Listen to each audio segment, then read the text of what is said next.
اعوذ باللہ من الشیطان الرجیم بسم اللہ الرحمن الرحیم رب اشرح لی صدری ویسر لی امری واحلل عقدۃ من لسانی یفقہوا قولی رب زدنی علما۔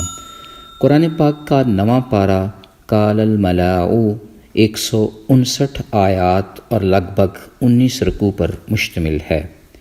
14 رکوع اور 119 آیات باقی ماندہ سورہ الاعراف کا احاطہ کر رہے ہیں، جبکہ 40 آیات پر مشتمل 5 رکوع سورہ الانفال کی وضاحت کر رہے ہیں۔ میں نے اس پارہ کو ڈیوائن نیمز یعنی ربانی نام کے طور پر سمجھا ہے، کیونکہ اچھے نام اللہ ہی کے ہیں۔ ہمیں رب کو انہی خوبصورت ناموں سے پکارنا چاہیے۔ ان ناموں کی برکت سے ہدایت کے سارے رستے کھل جاتے ہیں۔ بخاری شریف کی ایک مشہور حدیث ہے، رسول اللہ صلی اللہ علیہ وآلہ وسلم نے فرمایا، اللہ عز و جل کے 99 نام ہیں، جو شخص انہیں یاد کر لے گا وہ جنتی ہے۔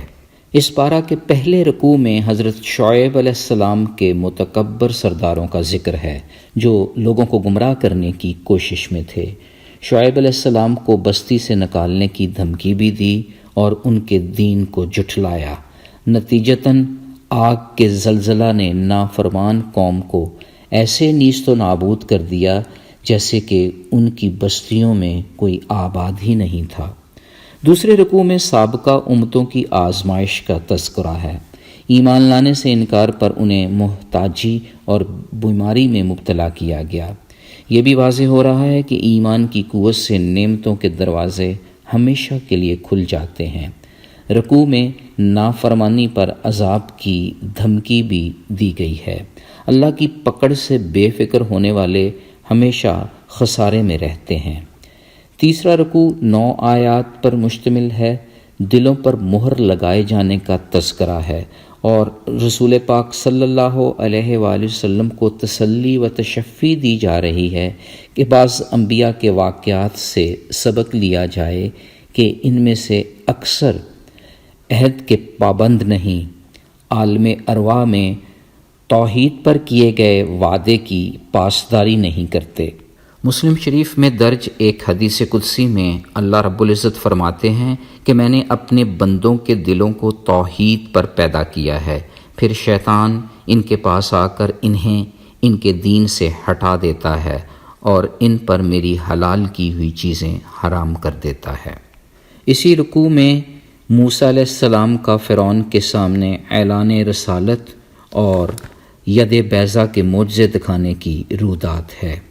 چوتھا رکوع 18 آیات پر مشتمل ہے، جس میں حضرت موسیٰ علیہ السلام کا جادوگروں سے مقابلہ دکھایا جا رہا ہے۔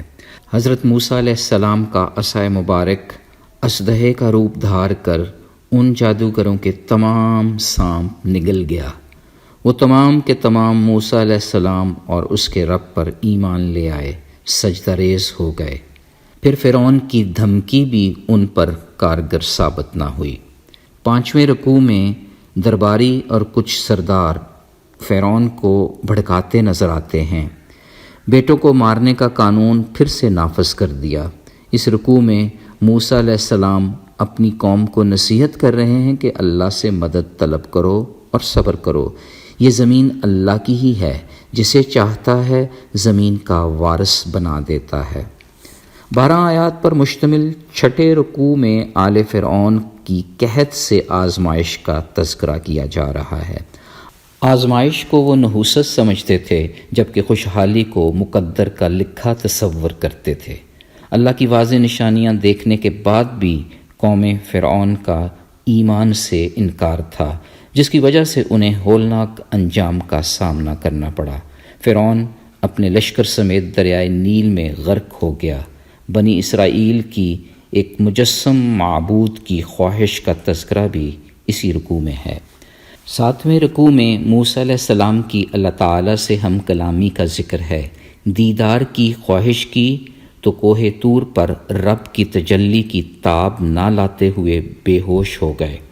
ہوش آنے پر توبہ فرمائی۔ پھر موسیٰ علیہ السلام کو تورات کے تحفہ کا ذکر بھی اسی رکوع میں ہے۔ 8ویں رکوع میں بنی اسرائیل کا بچڑے کی عبادت کا مضمون ہے۔ ہوش آنے پر نادم ہوئے اور کہنے لگے، اگر ہمارے رب نے ہم پر رحم نہ فرمایا اور معاف نہ کیا تو ہم خسارہ پانے والوں میں ہو جائیں گے۔ 9ویں رکوع میں یہ وضاحت ہو رہی ہے کہ پرخلوص توبہ کرنے سے ہر قسم کے گناہ مٹ جاتے ہیں۔ اللہ سبحانہ وتعالیٰ کی رحمت ہر چیز سے وسیع ہے۔ یہ رحمت ان لوگوں کے نصیب میں آتی ہے جو پرہیزگار ہیں، زکوٰۃ ادا کرتے ہیں، رب کی آیات پر ایمان لاتے ہیں۔ 10ویں رکوع میں یہ واضح کیا جا رہا ہے کہ آپ صلی اللہ علیہ وآلہ وسلم کی رسالت عالمگیر ہے۔ بنی اسرائیل 12 قبیلے اور ان کے لیے 12 چشمے پھوٹنے کا ذکر بھی اسی رکوع میں ہے۔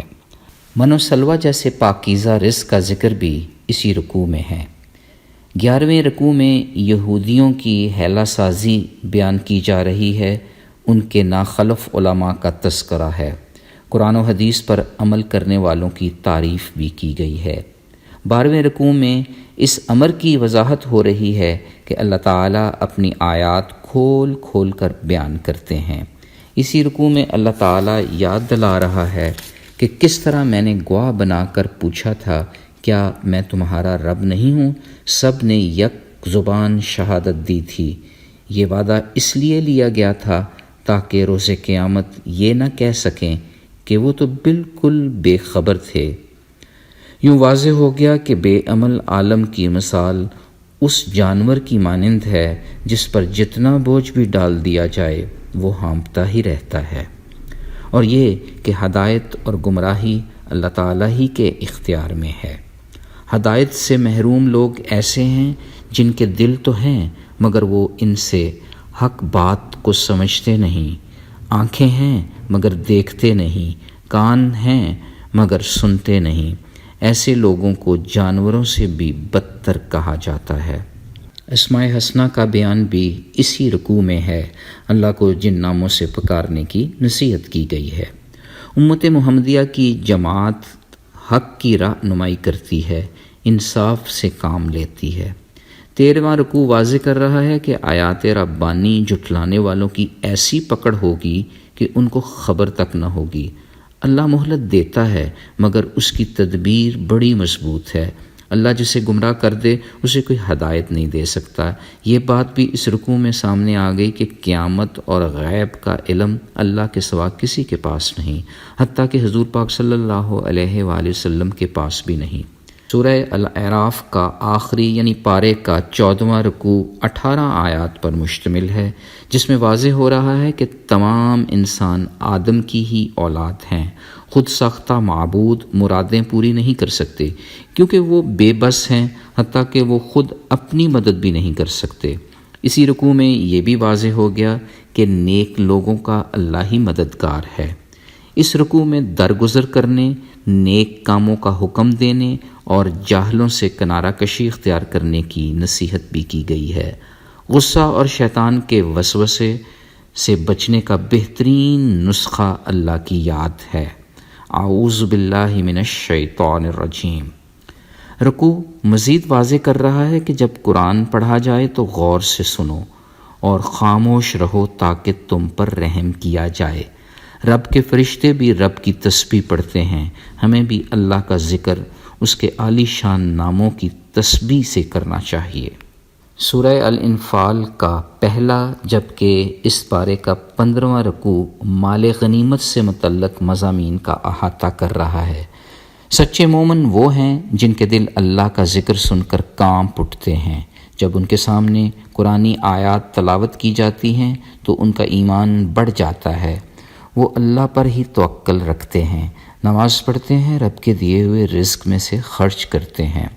غزوہ بدر کا ذکر بھی اسی رکوع میں ہے، جب اللہ کے رسول صلی اللہ علیہ وآلہ وسلم نے قبلہ رخ ہو کر دعا مانگی، اے اللہ اپنا وعدہ پورا کر دے۔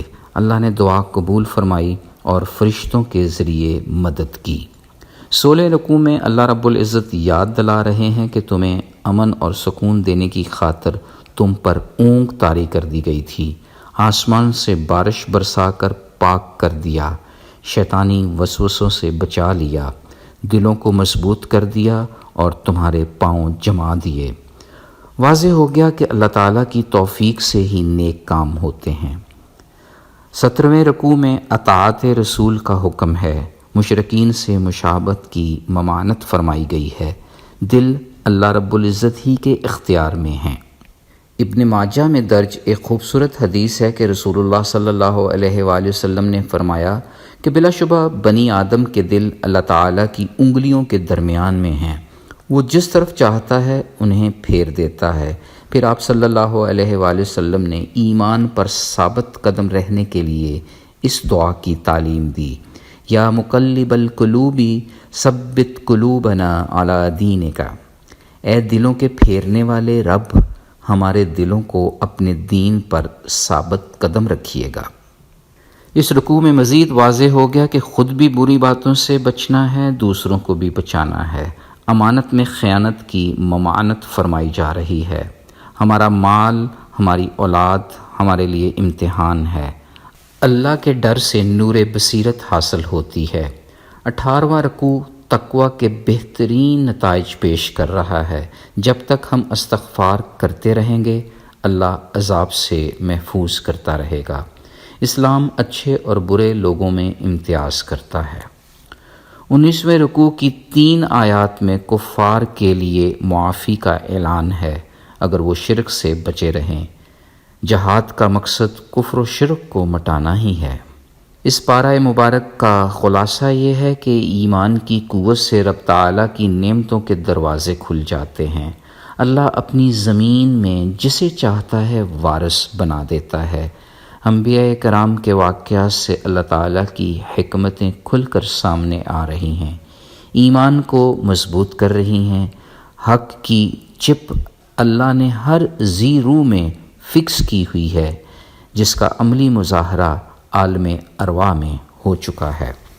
اللہ کے حضور دعا ہے کہ وہ ہمارے دلوں کو حق اور ہدایت کے نور سے منور کر دے، اپنے خوبصورت نام ہمارے سینے میں اتار دے، اپنی رحمت سے ہمیں نور بصیرت عطا فرما دے۔ آمین یا رب العالمین۔ سبحان ربک رب العزت عما یصفون وسلام علی المرسلین والحمد للہ رب العالمین۔ فی امان اللہ۔ اللہ حافظ۔